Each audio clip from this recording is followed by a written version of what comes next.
You're listening to Civic Media.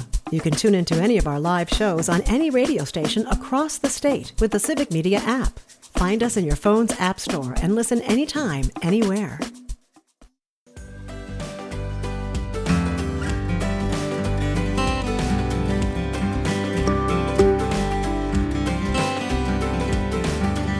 You're listening to Mornings with Pat Kreitlow on WBZH. I'm Mark Lundeen, and here's what's happening in Hayward today. Starting off our day at 9 o'clock, girls varsity golf for several golf clubs around the area. They'll be at Northwestern High School. This is an invitational for Barron, Chautauqua, Cumberland, Grantsburg, Ladysmith, Luck, Frederick, Unity, Spooner, St. Croix Falls, and Superior. These multiple schools, again, are meeting at Northwestern High School starting at 9 o'clock for pretty much all-day golfing. Engage Knitting at the Library starting at 10 o'clock. This will be held at the Sherman and Ruth Weiss Community Library, located at 10788 Wisconsin Highway 2777 in Hayward. Join the fun whether you are a beginner or experienced knitter or prefer a different craft and would just like the camaraderie. For more information, you can call 715-634-2161. Again, Engage Knitting Club at the library starting at 10 o'clock until 12. An exhibit had opened up yesterday at Artbeat in Hayward, and they are inviting you to come look at the exhibit. It runs through October 8th. This is described as broad strokes, watercolorist, and Helena fiber art, happening at the Artbeat of Hayward, located on 2nd Street, right downtown Hayward, starting yesterday at 4 o'clock and going through the early parts of October. The Sawyer County Lac-Courte Transit Commission wants you to know that they have their public meeting being held at 1 o'clock at the Namakagon Transit Building located on Highway B. Again, this is an open meeting from the Sawyer County Lac-Courte Transit Commission, meeting at 1 o'clock at the Namakagon Transit Conference Room. Thursday Book Club starting at 2 o'clock. This will be held at Redberry Books in Cable at 43455 Kavanaugh Road. Redberry Books has several groups that meet on a regular basis to discuss great books. All groups are open to new members. Book Club members will receive 15% off their purchase of the Book of the Month for the clubs. The Highly Unusual Reader Society Book Club meets the second Thursdays of each month at 2 o'clock. So again, at the Thursday Book Club at Redberry Books, the Highly Unusual Reader Society will be meeting at 2 o'clock at Redberry. At 2 o'clock, the Shell Lake Art Center, located at 802 First Street in Shell Lake, will be finally breaking ground to their new expansion. Again, 2 o'clock today, Shell Lake Art Center having their groundbreaking ceremony for their new section of the Art Center. Check it out if you're in the area. Also at the Sawmill Saloon around 4:30, the Franzen Bank and Trust will be celebrating 100 years of operation. Join community leaders, customers, and past bank presidents as they mark the beginning of their next 100 years in Hayward. Again, this is the Franzen Bank and Trust celebrating 100 years starting at 4:30 this evening at the Sawmill Saloon out on Highway 63 in Hayward. And some more high school sports announcements, including the girls varsity tennis of Barron will be meeting at the Ashland High School Fieldhouse at 4 o'clock this evening. Boys cross-country varsity meet, including girls and middle school varsity meets. They will be at Solon Springs, Spooner, and Barron. All of those schools will be at Cameron High School for the cross-country meet. Again, boys and girls varsity and middle school meets at Cameron High School, and Solon Springs, Spooner, and Barron will be there. Boys varsity soccer for Hayward versus Spooner, starting at 5 o'clock this evening at the Hayward varsity soccer field. Cheer on boys varsity soccer at the Hayward varsity soccer field as they play against Spooner at 5 o'clock. The writers group will be meeting this Thursday at 6 p.m. at the Hayward Community Library. Whether you're a published writer, strive to be, or simply just love to write, our writers group for young adults and adults is seeking new members. Writers from all backgrounds and skill levels are welcome to join. Again, the writers group will be meeting at the Sherman and Ruth Weiss Community Library at 6 o'clock this evening. The Hurricane Football Booster Club would like to remind you of their tailgate event for Veterans and Law Enforcement Appreciation Night happening Friday at 5 o'clock at the Hayward High School Football Stadium. The tailgate is sponsored by Eddie's on 3rd for the big game, honoring all who serve, military, first responders, and veterans. Thank you to all of you. Again, a tailgate event put on by the Hurricane Football Booster Club starting at 5 o'clock just prior to the big game. 7 o'clock, Hayward hosts Spooner at home for football. And don't forget this weekend on Saturday, starting off the Shawamigan MTB Festival, starting downtown Hayward and ending up at the Birkebeiner Trailhead in Cable. You'll want to be downtown Hayward early for that start of the race. And then also the Oktoberfest put on by the Hayward Lions Club will be happening out at the Sawyer County Fairgrounds. That starts at 11 o'clock, the Oktoberfest. You've been listening to WBZH Hayward Today, local report on mornings with Pat Kreitlow. To stay up to date with everything in the Hayward Lakes area, download the Civic Media app and click on WBZH in the station listings. Coming up after local news and information, Pat Kreitlow returns.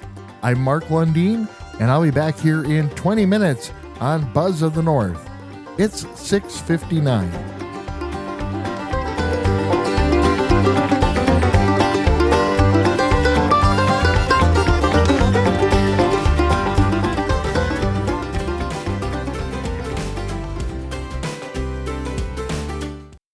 You're listening to Civic Media. Stay up to date on the latest news and information for your local community and Wisconsin by signing up for our free email newsletter. Visit civicmedia.us/email to get started.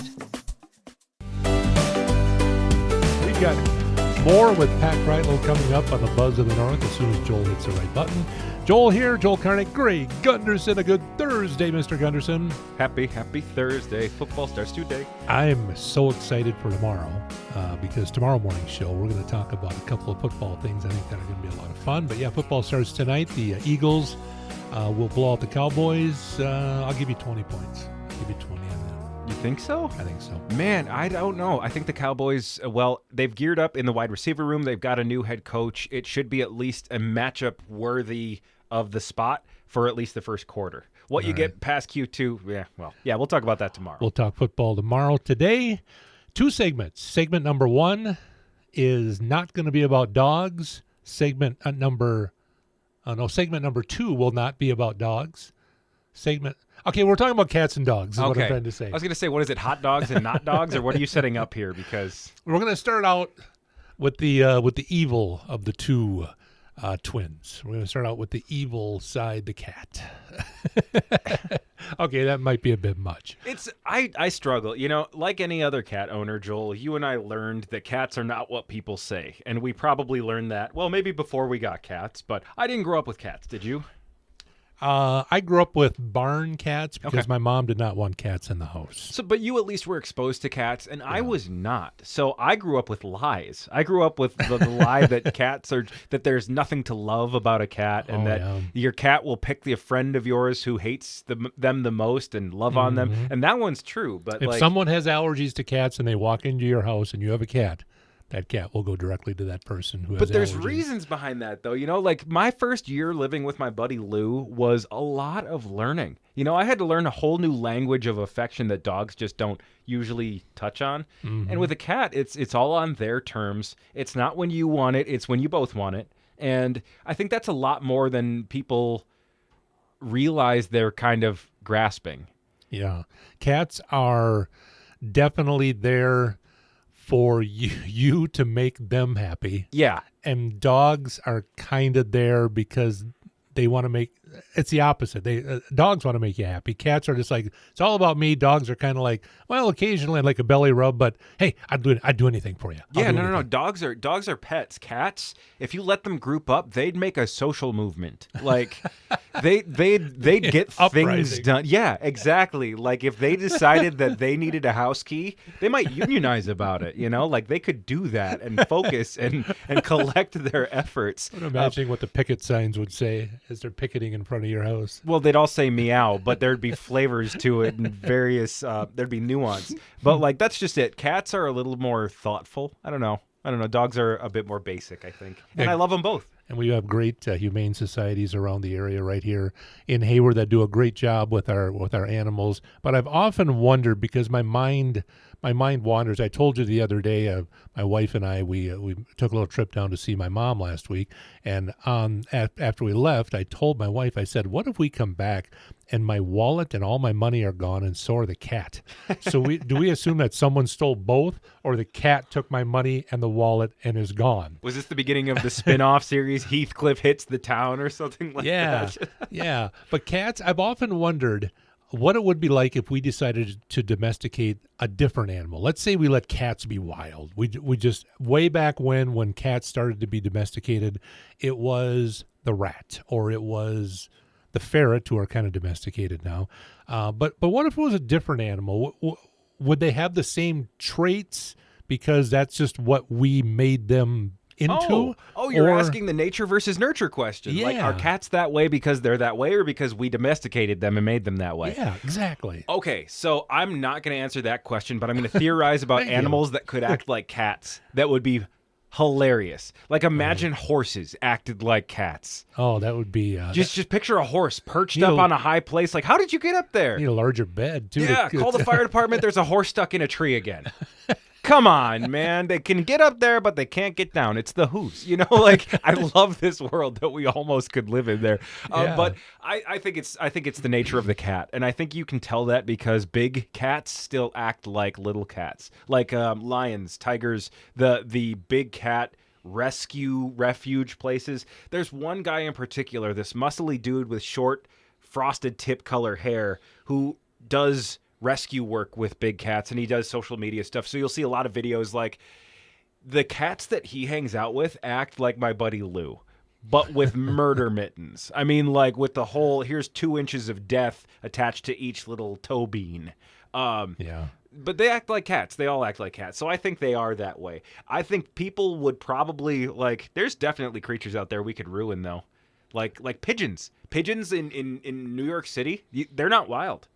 Like, city pigeons, they're not wild. That's a domesticated creature, even though they just live outside. But you look at something as simple as a chipmunk. I mean, a chipmunk, if you see a chipmunk for the first time, it's just going to run away from you. It's just going to get away from me. Danger, danger, danger. But when you have your house for a while and the chipmunk hangs around, now all of a sudden you turn the corner and the chipmunk is 2 feet away from you and it looks at you and it doesn't run away. It becomes used to you. So could you further domesticate a chipmunk? People probably have, I guess. Squirrels. I know some squirrels can be pretty friendly. Yeah, rodents are generally one of the more flexible in that way. Man, I wasn't ready for this, Joel. You should have warned me on this question. I'd have come with an answer. But, I mean, cats are...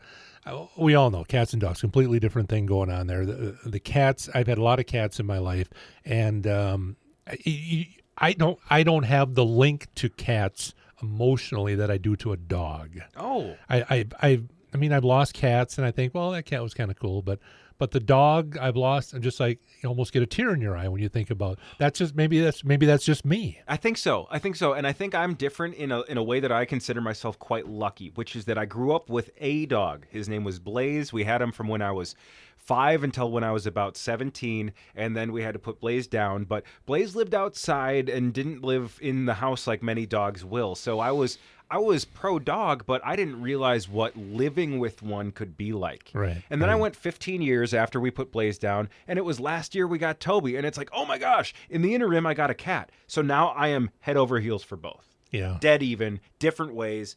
I'd die for either of them.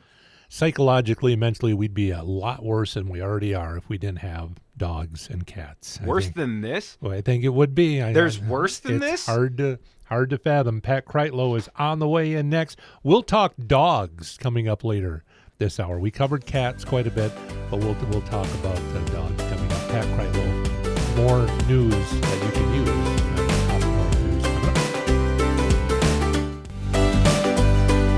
More with Pat Kreitlow on the Buzz of the North here on a Thursday morning. Joel here and Gray, and we're solving the world's domestic pet problem here this morning. By adding to the ranks of domesticated animals, at least theoretically. Yeah, I think we talked about exotic pets, didn't we, the other day? We talking about... Yes. Wisconsin is, I think there's like 2 states where you can just permit-free own a kangaroo. And I'm pretty sure we're on the list. And I've never run into one. Anytime you share a list exclusively with just yourself in Florida, I mean, it's not a good list, but that one's okay. You know, it's just us in Florida. Free kangaroo, well, not free. This got out of hand quickly. All right, we talked about cats. We stressed about cats earlier. Literally stressed out about cats because they can stress you out. But we'll talk about dogs because, to me anyway, and I thought this was maybe not universal, but a higher percentage than what I thought. But after talking to you earlier this hour about the emotional link that I have with dogs more than cats, maybe it's just my history of dogs. And we didn't always have a dog in the house, but we had a black lab growing up that was pretty close. When it was cold, he got to sleep in the porch, but he wasn't a house dog. But he was a highly trained dog, just a very... Just an awesome. He was a type of dog where you say sit and stay. You could walk to the end of the driveway. You could go into town, come back. He would still be there when you get back, waiting for you to say, okay, now we go. I think that says a lot, though.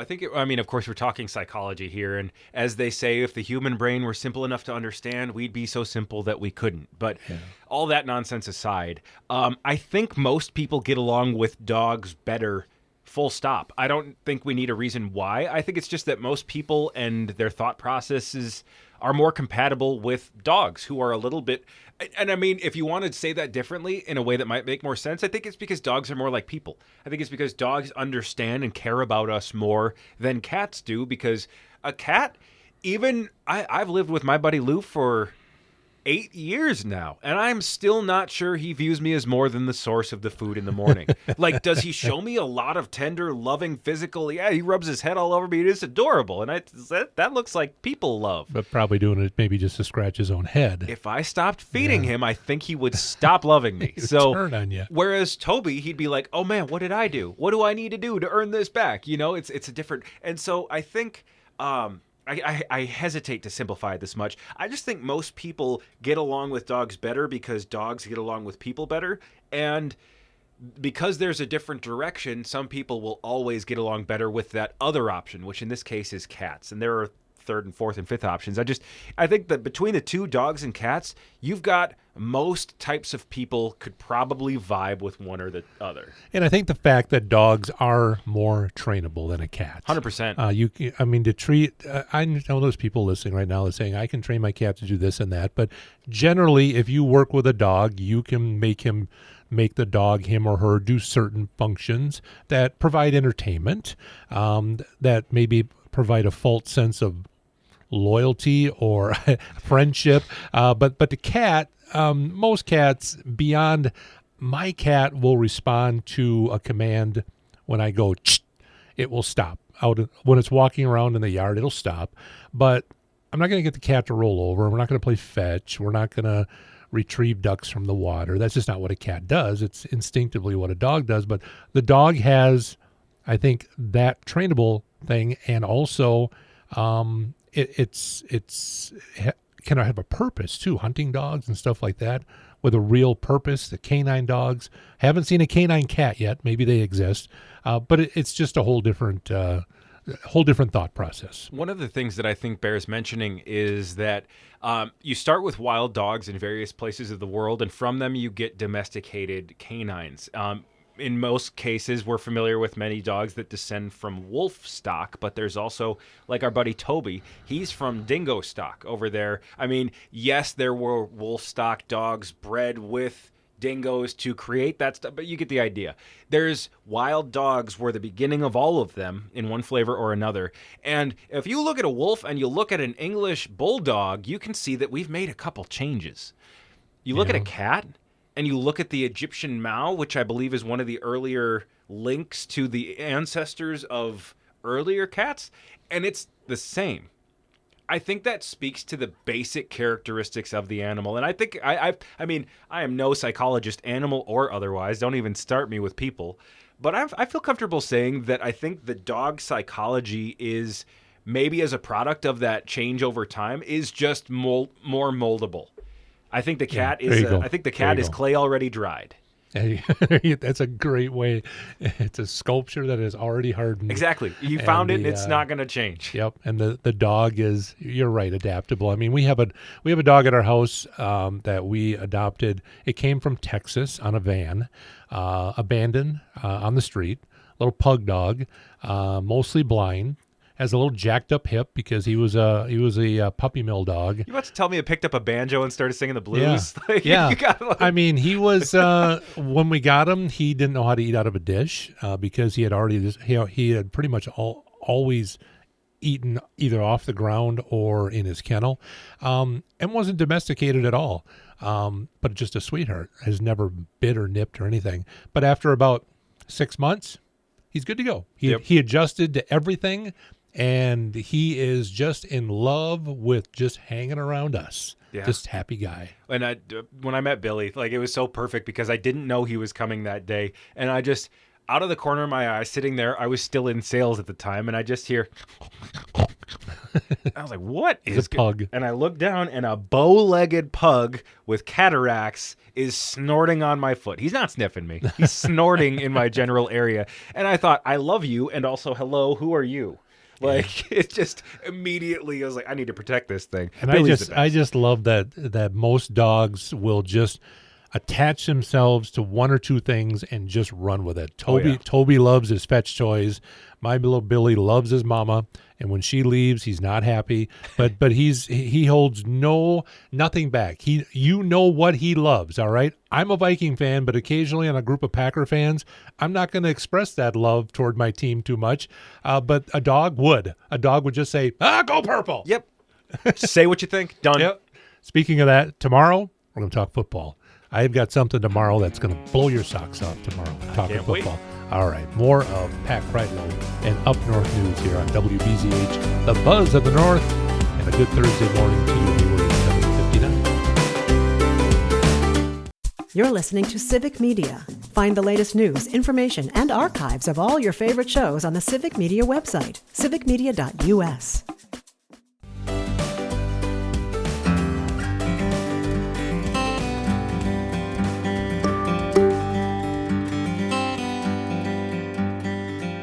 You're listening to Mornings with Pat Kreitlow on WBZH.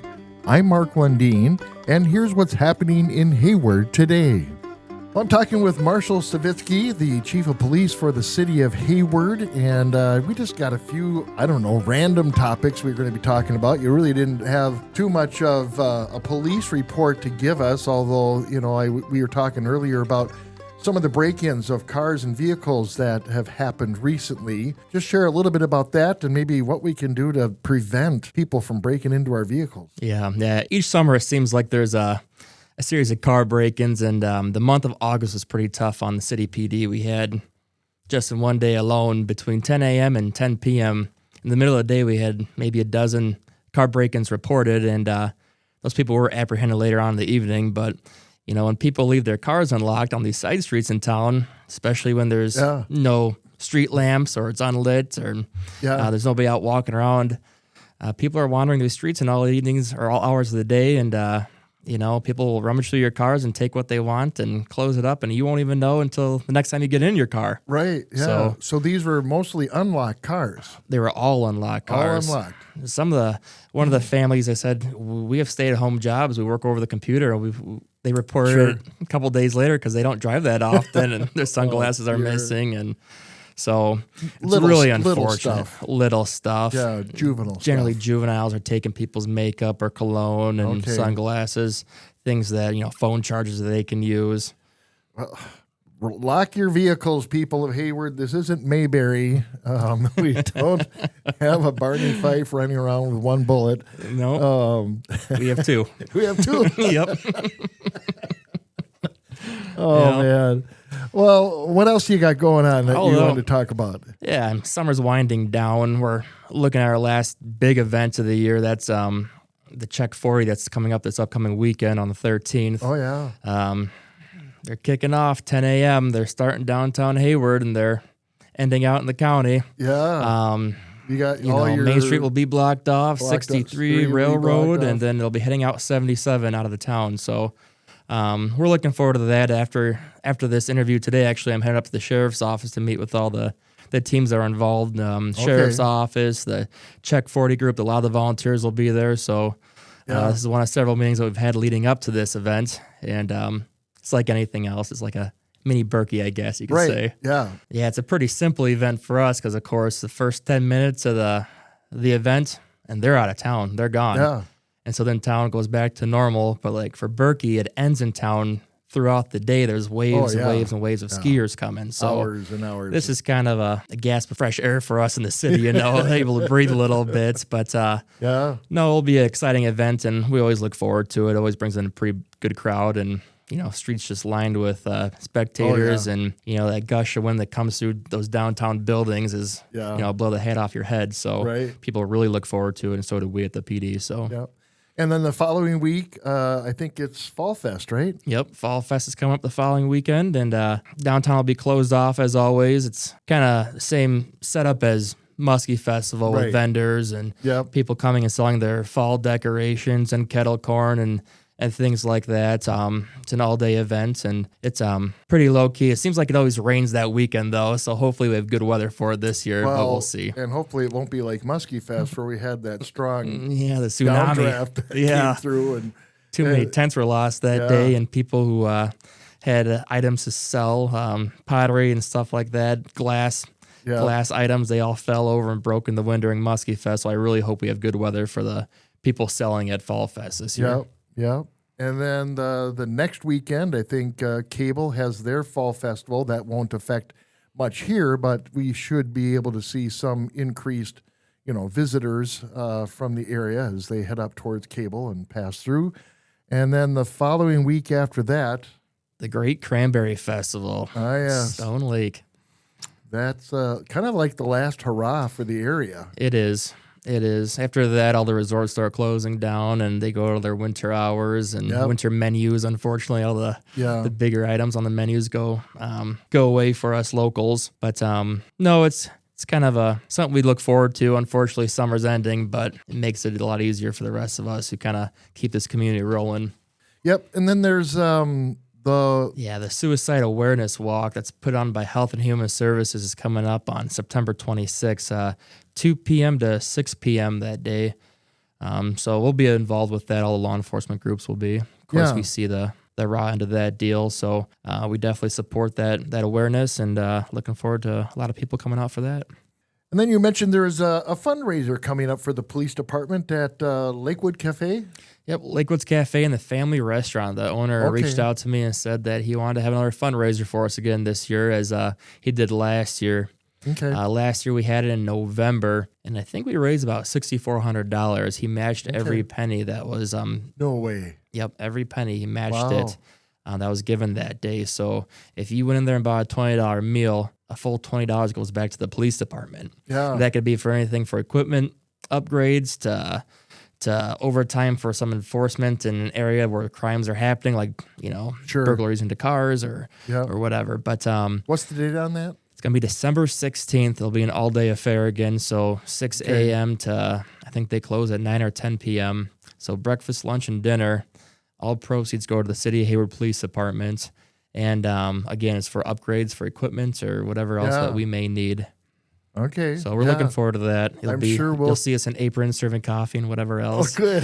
His family has some other restaurants around the area, all over the state, including Ladysmith, and they've been doing it for forever, I guess, at these other restaurants. So it's new for us here in Hayward still, but this will be the second year for it. So we're looking forward to it. Yeah. Well, I'm sure we'll be able to talk about that as December comes closer as well. Yep. Well, Marshall, thank you for coming in and chatting with us, and we'll see you next month. See you next month. You've been listening to WBZH Hayward Today, local report on mornings with Pat Kreitlow. To stay up to date with everything going on in the Hayward Lakes area, download the Civic Media app and click on WBZH in the radio station listings. Coming up after local news and information, Pat Kreitlow returns. I'm Mark Lundeen, and I'll be back with more Hayward area information tomorrow morning. It's 8:29.